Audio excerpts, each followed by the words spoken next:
সকলকে জয় যিশু। প্রভু ধন্যবাদ করি। আসুন আজকের বাক্য আরম্ভ করি। আদি পুস্তক তার ৪৯ অধ্যায়। যাকব পুত্রগণকে আশীর্বাদ করেন। পরে যাকব আপন পুত্রগণকে ডাকিয়া কহিলেন, তোমরা একত্র হও। উত্তরকালে তোমাদের প্রতি যাহা ঘটিবে তাহা তোমাদিগকে বলিতেছি। যাকবের পুত্রগণ সমবেত হও, শোনো, তোমাদের পিতা ইসরায়েলের বাক্য শোনো। রুবেন আমার প্রথমজাত, আমার বল ও আমার শক্তির প্রথম ফল, মহিমার প্রাধান্য ও পরাক্রমের প্রাধান্য।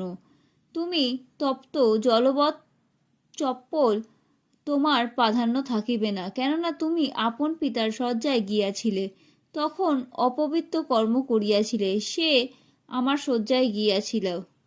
শিময়ন ও লেবী দুই সহোদর, তাহাদের খড়গ দৌরাত্মের অস্ত্র। হে মম প্রাণ, তাহাদের সভায় যাইও না। হে মম গৌরব, তাহাদের সমাজে যোগ দিও না, কেননা তাহারা ক্রোধে নরহত্যা করিল, স্বেচ্ছাচারিতায় বিষের শিরা ছেদন করিল। অভিষিপ্ত তাহাদের ক্রোধ, কেননা তাহা প্রচণ্ড, তাহাদের ক্ষোভ, কেননা তাহা নিষ্ঠুর। আমি তাহাদিগকে যাকবের মধ্যে বিভাগ করিব, ইসরায়েলের মধ্যে ছিন্ন ভিন্ন করিব। জিহুদা, তোমার ভাতৃগণ তোমারই স্তব করিবে, তোমার হস্ত তোমার শত্রুগণের ঘাড় ধরিবে। তব পিতৃ সন্তানেরা তোমার সম্মুখে প্রণিপাত করিবে। জিহুদার সিংহাসবক বৎস, তুমি মৃগ বিদারণ হইতে উঠিয়া আসিলে, সে শয়ন করিল, গুড়ি মারিল সিংহের ন্যায়। ও সিংহীর ন্যায় কে তাহাকে উঠাইবে?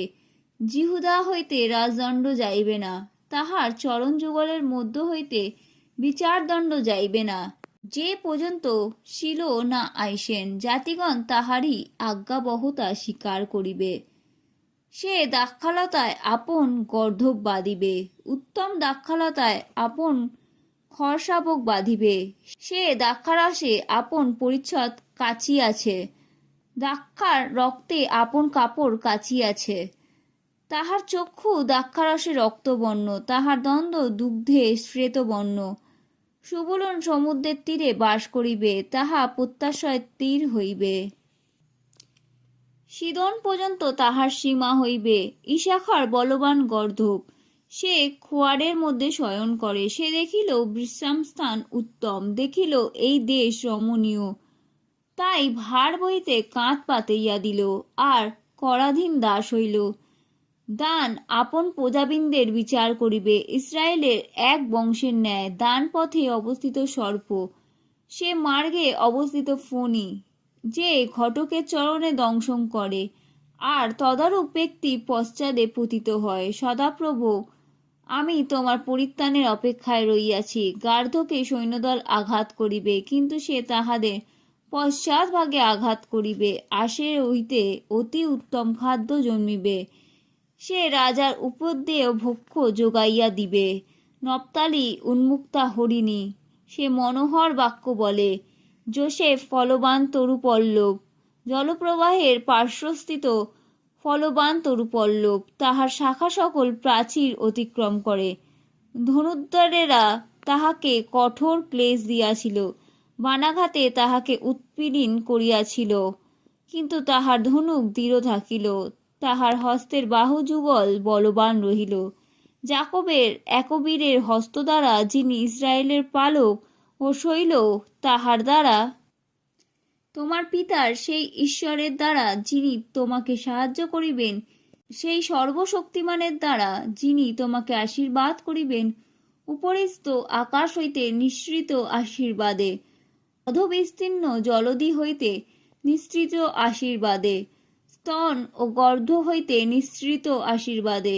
আমার পিতৃপুরুষদের আশীর্বাদ অপেক্ষা তোমার পিতার আশীর্বাদ উৎকৃষ্ট। তাহা চিরন্তন, গিরিমালার সীমা পর্যন্ত ব্যাপ্ত, তাহা বর্তিবে যোশীবের মস্তিষ্কে। ভাতৃগণ হইতে পৃথক কর্তৃত্বের মস্তকের তালুতে। বিনামিন বিদারক নেক্রিয়ার তুল্য। প্রাতকালে সে শিকার ভক্ষণ করিবে, সন্ধ্যাকালে সে লুট দ্রব্য বণ্টন করিবে। ইহারা সকলে ইসরায়েলের দ্বাদশ বংশ। ইহাদের পিতা আশীর্বাদ করিবার সময় এই কথা কহিলেন। ইহাদের প্রত্যেকজনকে বিশেষ বিশেষ আশীর্বাদ করিলেন। যাকবের ও যোসেফের মৃত্যু। পরে যাকব তাহাদিগকে আদেশ দিয়া কহিলেন, আমি আপন লোকেদের নিকটে সংগৃহীত হইতে উদ্যত। হেত্তীয় ইফ্রনের ক্ষেতস্থিত গুহাতে আমার পিতৃপুরুষদের নিকটে আমার কবর দিও। সেই গুহা কনান দেশে মমির সম্মুখস্থ মকপেল্লা ক্ষেত্রে স্থিত।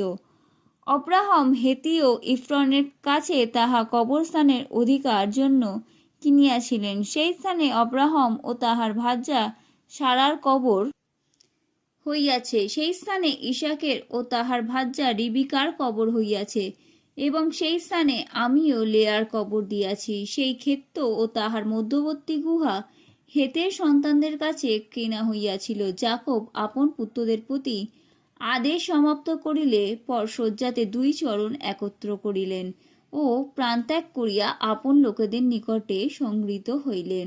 আমেন।